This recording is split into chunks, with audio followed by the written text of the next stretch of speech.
खबरों का सिलसिला आगे बढ़ाते हैं। फ़लस्तीन और इसराइल में नई जंग छिड़ गई है। हमास के मिलिट्री विंग की इसराइल के खिलाफ बड़ी कार्रवाई। तूफान अल अक्सा ऑपरेशन में 7,000 रॉकेट फायर करने का दावा किया गया है। हमलों से 300 इसराइली हलाक, 1500 से ज़्यादा जख्मी हुए हैं। मुतादिद इसराइली इलाके हमलों की जद में हैं। इसराइल ने जवाबी कार्रवाई में गज़ा पर बमबारी शुरू कर दी, कई मकामात को निशाना बनाया। बताया जा रहा है कि 480 फ़लस्तीनी शहीद और 1900 से ज़ायद जख्मी हुए हैं। इसराइली फ़ज़ाई हमलों से इमारतों को भी शदीद नुकसान पहुंचा है।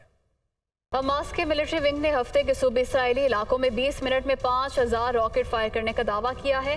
गजा से इसराइल पर रॉकेट हमलों में मुतअद्दिद इसराइली हलाक और दर्जनों जख्मी हो गए। हमास के सरबराह ने इसराइल के खिलाफ ऑपरेशन तूफान अल अक्सा शुरू करने का ऐलान किया। उनका कहना है कि इसराइल ने 2007 से गजा का मुहासरा कर रखा है। इसराइली हुकाम के मुताबिक हमले के बाद कई अस्करियत पसंद इसराइली इलाके में घुस आए हैं। हमास ने एक पुलिस स्टेशन का कंट्रोल संभाल लिया। फलस्तीनी जंगजू गजा की पट्टी के करीब वाक़ यहूदी बस्तियों में भी दाखिल हो गए और सड़कों पर गश्त किया। तेल अवीव समेत इसराइल के कई इलाकों में सायरन बज उठे। फौज ने जंगी अलर्ट जारी कर दिया। अरब मीडिया के मुताबिक इसराइली वजीर दिफा ने रिजर्व फौजियों को तलब कर लिया। इसराइली फोर्सेस ने जवाबी कार्रवाई करते हुए गजा पर बमबारी की, जिससे मुतअद्दिद फलस्तीनी शहीद और जख्मी हो गए। फ़लस्तीन और इसराइल के दरमियान हालिया कशीदगी से मुतालिक तर्जुमान दफ्तर खारिजा ने कहा है कि कशीदा सूरत हाल के बायस इंसानी जानों के नुकसान पर तशवीश है। पाकिस्तान मशरिक़ वस्ता में अमन के लिए 2 रियासती हल पर बात करता आया है। निगरान वज़ीर आज़म अनवारुल हक काकड़ समेत अहम सियासी शख्सियात ने सूरत हाल पर तशवीश का इजहार करते हुए मसले के पुरअमन हल पर जोर दिया है। तफसील के लिए ये रिपोर्ट देखिए।